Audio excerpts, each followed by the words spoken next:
അല്ലാഹുവിനോട് നന്ദിയുണ്ടോ? പടച്ചവനോട് നന്ദിയുണ്ടോ? റബ്ബുൽ ഇസ്സത്തായ തമ്പുരാന്റെ ശിക്ഷകളെ കുറിച്ച് ഇനിയും ചിന്തിക്കാൻ, ദുനിയാവിന്റെ പുറത്ത് വെച്ച് ചിന്തിക്കാൻ നീ തയ്യാറാകുന്നുണ്ടോ? എന്തെല്ലാം ആഭാസങ്ങളാ!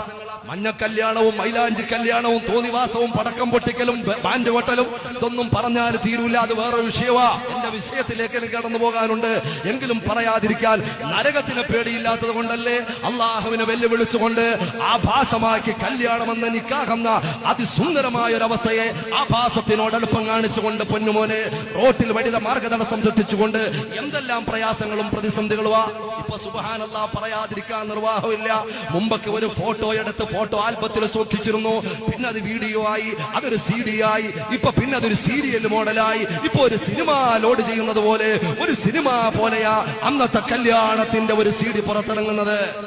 ഒരു സിനിമ റിലീസാകുന്നത് പോലെ, ഒരു സിനിമ റിലീസാകുന്നത് പോലെയാ, ഒരു സിനിമ റിലീസാകുന്നത് പോലെയാ. എവിടെയും കൊണ്ടുപോവുകയാ. ഏതെല്ലാമോ കടൽ തീരത്തും കായലിന്റെ തീരത്തും പ്രകൃതി രമണീയമായ സ്ഥലങ്ങളിലും നിന്റെ പൊണ്ടാട്ടിയെ കല്യാണത്തിന് മുമ്പോ ശേഷമോ ഒന്നും നോക്കാതെ കൈപിടിച്ചു കൊണ്ടുപോയി ഏതെങ്കിലും 3-4 ആളുകളെ വീഡിയോ പിടിക്കാനും അവർക്ക് ഹെൽപ്പ് ചെയ്യാനും ആളുകളെ കൊണ്ടുപോയിട്ട് തോന്നിവാസമെല്ലാം കാണിച്ച്, അശ്ലീലതകൾ കാണിച്ച് നീ സ്വകാര്യമായി കാണാനാണോ? അത് തന്നെ ഏറ്റവും വലിയ ഹറാമായി. എന്നിട്ട് അവൻ കൊണ്ടുപോയി ഇടുന്നത് എവിടാ? കോടിക്കണക്കിന് ആളുകൾ ഓരോ നിമിഷവും കണ്ടു തീർക്കുന്ന സോഷ്യൽ മീഡിയയിൽ കൊണ്ടുപോയി വളരെ ജോറായി എന്റെ കല്യാണം കാണട്ടെ, എന്റെ പെണ്ണിനെ, എന്റെ പൊണ്ടാട്ടിയെ കാണട്ടെ, അവളുടെ മാർദ്ദവമായ ശരീരം കാണട്ടെ, കൊതിക്കുന്നവർ കൊതിക്കട്ടെ, കൊത്താൻ കൊതിക്കുന്നവർ കൊത്തിക്കൊണ്ടുപോട്ടെ. നാണമുണ്ടോ?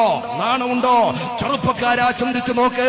കല്യാണത്തിന്റെ അന്നത്തെ ഫോട്ടോ തന്നെ, നീയും നിന്റെ ഭാര്യയുമായി നിൽക്കുന്ന ഫോട്ടോ തന്നെ ഫേസ്ബുക്കിൽ നിന്റെ പേജിലേക്ക് നീ ലോഡ് ചെയ്യുകയാ. അല്ലാഹു നിന്നെ വെറുതെ വിടുവോ?